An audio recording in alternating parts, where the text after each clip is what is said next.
Hello guys, welcome back ulit dito sa Pinay Singapore Vlogs. McDo na naman tayo guys. Kasi mainit. Nag-request na naman sila ng ice cream.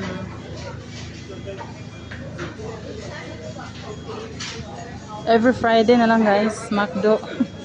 Tapos pagka Sunday, McDo ulit. Mga nag-iingog ko McDo is life. Part of life pala.